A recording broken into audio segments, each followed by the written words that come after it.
It was really, really rough. I was really, really worried for Miss Candy.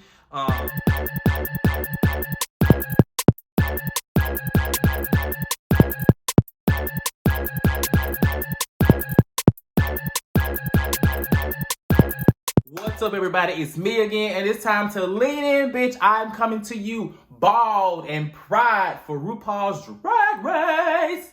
It is finally time. I've been getting messages about when was I going to lean into it, and it starts now. And I feel like this was the best episode to start recapping because it was a good episode for many reasons. Because you know we love the drama, but we also like drag for what it is. And this episode gave us a great mix of everything. Now, last week, we finally saw someone go home, child. Miss Chicago Mackie Dar from the House of Hall went home. I can't even think of her name, child. No shade, but I can think of her name right now.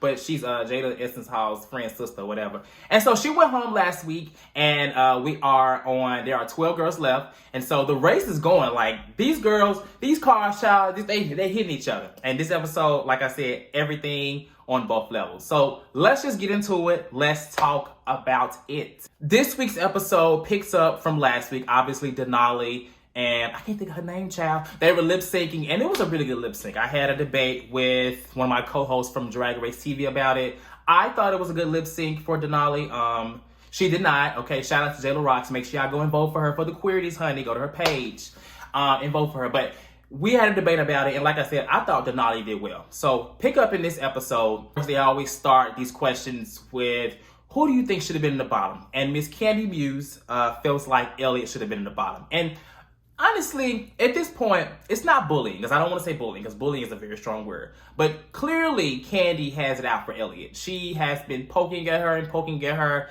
and you know, I like Elliott. Now, I have seen some of her comments, so I feel like Elliott could really hand it to Candy, but I don't know. I don't know if it'll be in the most appropriate way. But as I said, Candy is picking on her. So she asked the question, and she feels like Elliott should have went home. And Elliott was like, honey, these peasants and child, I'm glad I'm not here to please you. And that's real.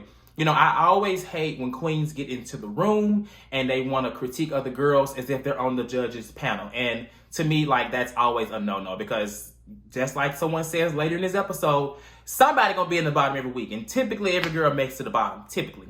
So after that, Candy is going on about who she thinks is her biggest competition. She says Simone, because Simone has had two wins now, and this strikes a nerve with Tamisha. Now, with this comment, I'm kind of indifferent. I understand what Tamisha was saying, but I don't think what Candy said was. I don't think in that time it was arrogant. I really feel like Candy was just basically saying, I feel like she's my biggest competition, because obviously she's won two things now, two challenges, and she's doing really well. Now, this is the issue with the judges, and I hate this. I get so tired of them, you know, having the girls on the first or second episode saying that you're a star. And you know, when they use that word, it really gets in the girls' heads. That irks me. Simone is a star, but it's so early in the season. Like, let's just wait, because clearly you find out this episode she can't sew. So I'm not saying she is not talented, because she's very talented, but she's not as big of a star as I feel like she could be, because she can't sew. I mean, this is Drag Race. That's part of drag, or a piece of it. Candy was just saying that is her biggest competition. To me, she didn't like it. And they kind of had a butt head, and I was like, okay, this is intense, because Tamisha, you know, she's 49. She's a older a woman or a man of a certain age, whichever you prefer. And she is like seasoned in this game. I think that's one thing that she is really growing from this show, because she is older and she comes from an old school type of drag, and these girls are newer. So when it comes to drag, so she can learn things from them and vice versa. So I get what Tamisha was saying. I see both, and I was just like, okay, like, you know, this should be the end of their argument. There should be no other issues, right? That's what I thought. Later on, after they announced the categories, all the girls start working, and of course you find out who can and can't sew. And there's nothing wrong with not being able to sew, because I can't sew, but let me tell you something. I can hot glue gun something together. I have some things that I have made that you've probably seen me wear. And he'd be like, where you get that from, child? I got it from somewhere, and I cut and snipped and glued and hotted everything together to make it my own. Simone can't sew, Lala Ree can't sew, and other girls can sew. Lala Ree is struggling with this outfit, this look. And I was worried because I was like, oh God, like what's she gonna do? Simone is struggling. I was worried for her, but she has the help of Gottmik, so that's good. Or somebody, yeah, Gottmik, whoever it was, child. But, you know, Lala Ree, I don't know if she got help because what she came out with later, she couldn't have had help.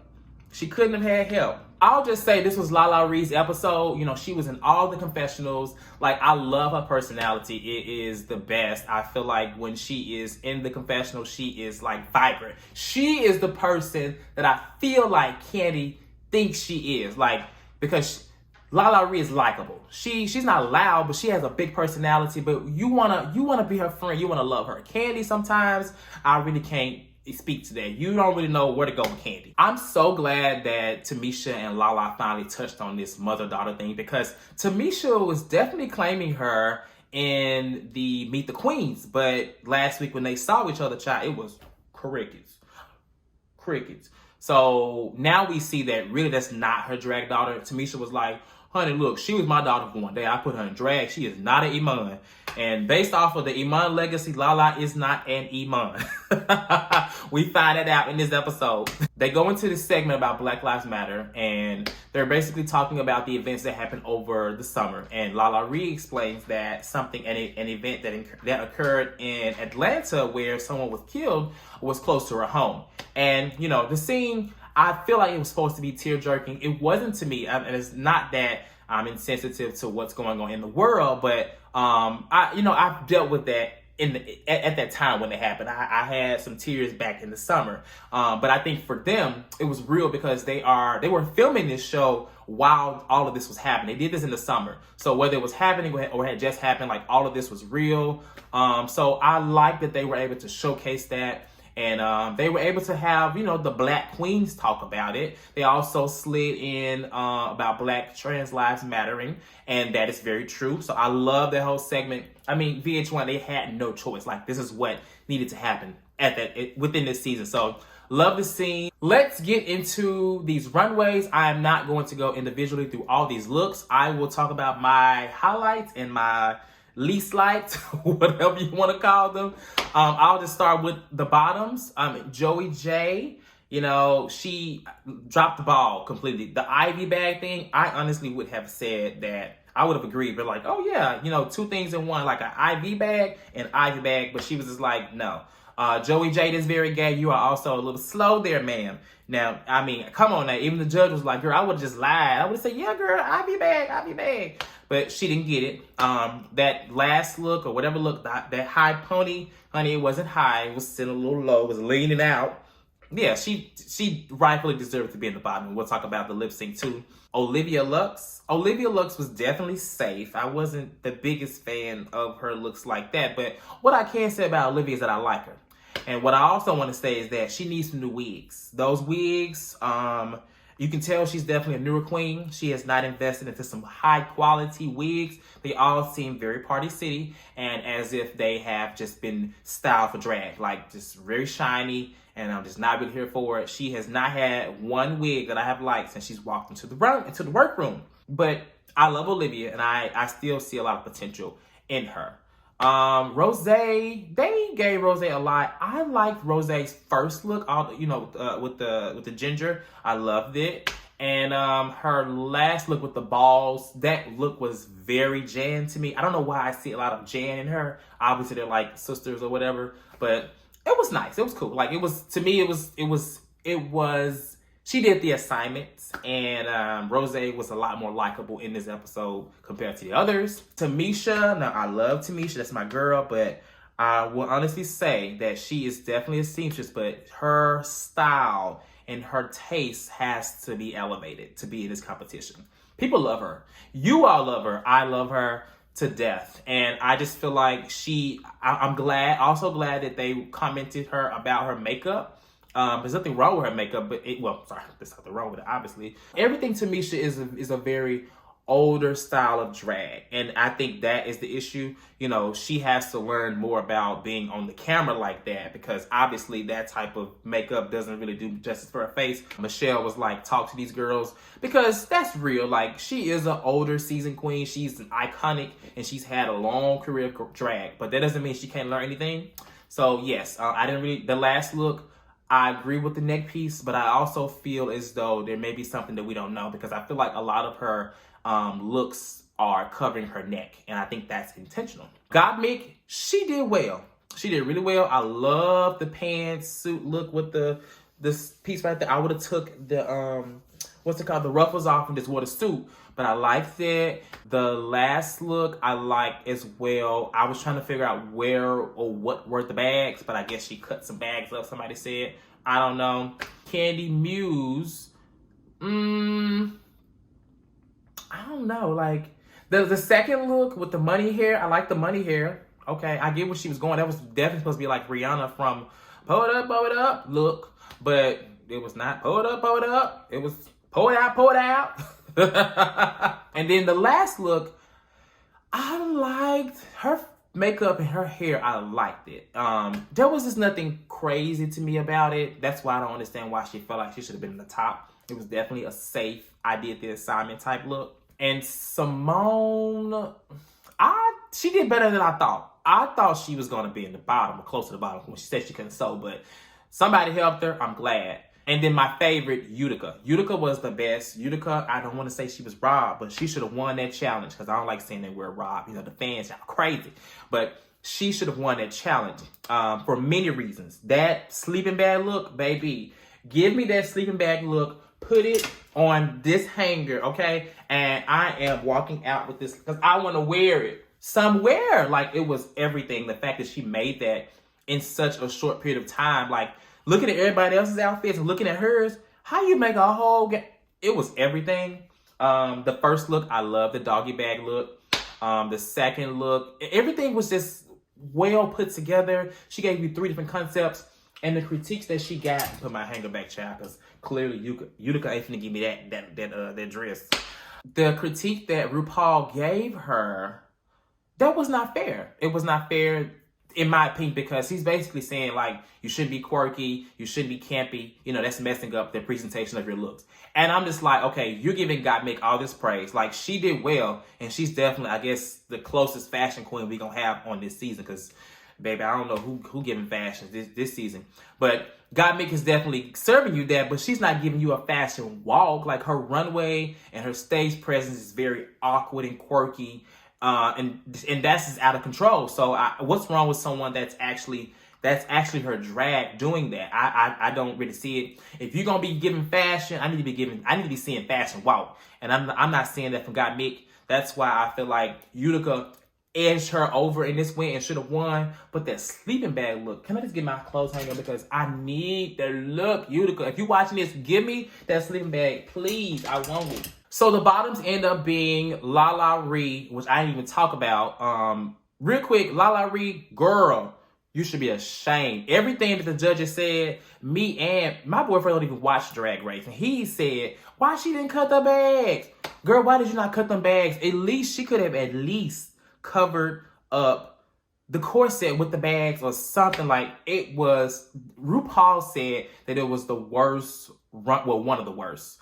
I really feel like of all the looks that I've seen, Soju, Vanjie, I mean, even going back, that was the worst runway I've ever seen on RuPaul's Drag Race. And Lala Ree, I love you, girl. Like, you know it was bad. She knew it was bad. I don't even know why everybody was arguing. She knew she was going to be in the bottom. As far as the lip sync, I honestly thought that Joey J was going to win it. Only because Lala Ree's, she was coming out her clothes, and RuPaul usually doesn't like that. He said drag is not a contact sport. And basically what Lala Ree was given, that she had just left football practice and was coming out of her shoulder pads, it was just a lot. And I was just like, ooh, child. But obviously, she really likes Lala Ree. I love Lala Ree. So she has more to give in the competition. So Joey J, that's gay. Sashay away, honey. You got to go. Sorry. Bye-bye. I love Joey J, though. But Joey J, the way she presented herself is one way as her entrance. And from that point, That's what I was expecting. And every time she came out,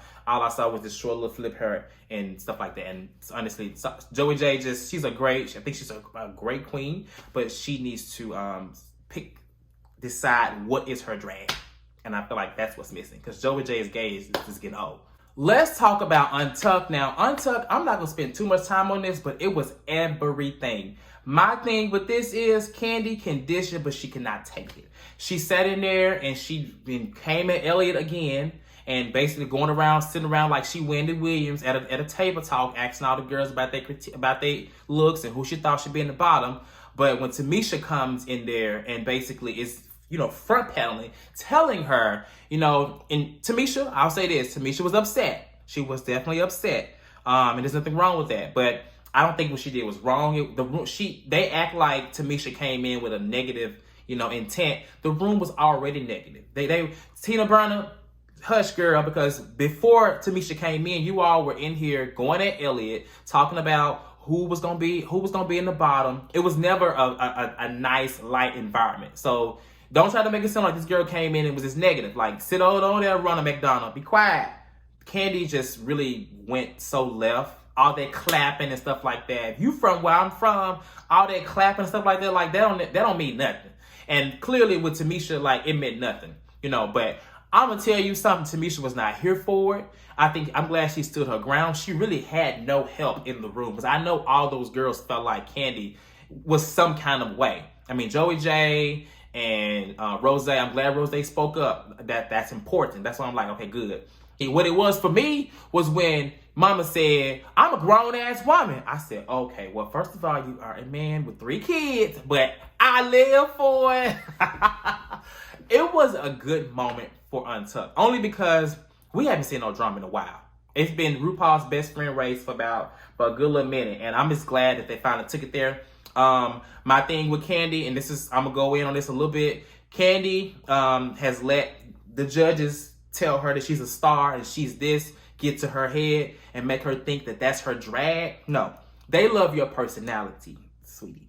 Everybody, your personality is loud. It's this. They love that. We already had Vanjie though. But back to you, your drag, they're not talking about your drag, they're talking about your personality. Your drag is still questionable for many reasons. There's always something wrong, there's a hole missing, you have not been in the top. And truth be told, if there had been someone going home on the second episode for congratulations, you're number 1, you would have been gone home, because you were definitely in the bottom.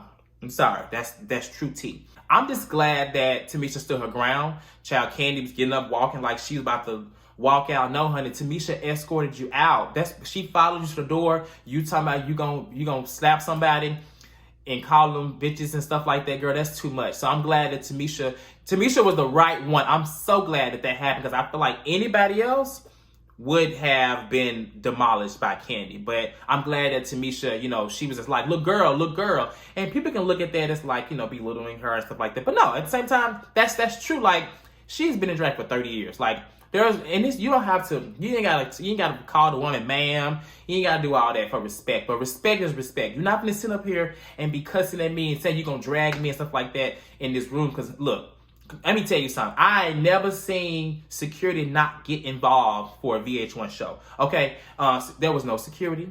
The camera said, oh shoot, let me lean in, because it was really, really rough. I was really, really worried for Miss Kandi. I really was. It's because, Tamisha she was very much so walking to her, and people saying she was antagonizing her. Gottmik said that. I'm like, no, Gottmik, you need to be quiet. So that's the thing. Like, everybody needs to just be quiet. This is an argument between these two. Either stop it or just stay out of it. Tina Burner, you got involved. And Miss Lala Ree, honey, I don't know why you did not support Tamisha, honey. She took you under her wing for one day. Okay, so that was your one day, mama. You should have helped her on this one day.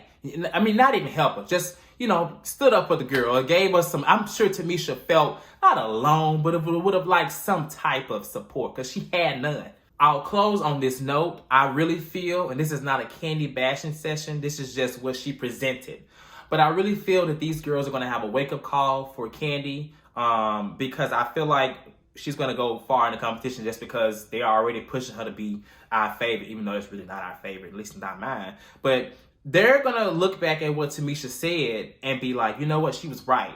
Because that type of personality, they show you who they are. They're showing her now, but you know, they so clicky, all these New York queens, stuff like that. They looking at Candy and whatever, Simone, everybody, and they like, oh no, you're not aggressive, you're not arrogant. But wait till shit hits the fan and they finally see it, they're gonna be like, well, damn, Tamisha was right. And it's gonna be a wake-up call for Candy. Because people like Candy, you should not run after them and stuff like that. Like when Gottmik and Tina Burner ran after her, went outside with her, they basically boosted that arrogance up to another level. And that's just not what we need in this competition right now. It is so early. So for you to think that you are just doing this great and you really ain't, we are watching the show, honey. You are doing just enough to stay in the race. So I'm about to lean out. I will continue to do Drag Race. Of course, I do it with Drag Race TV LA. I have 4 amazing co-hosts. I'll have the link if you want to see that. Every Sunday live, but I'll also lean in with y'all too because I'll be having my own stuff today too. So until then, make sure y'all like, subscribe, comment, and do all things to lean. I gotta get out of here. I got a flight to catch in an hour, child. So I will see y'all later. Bye.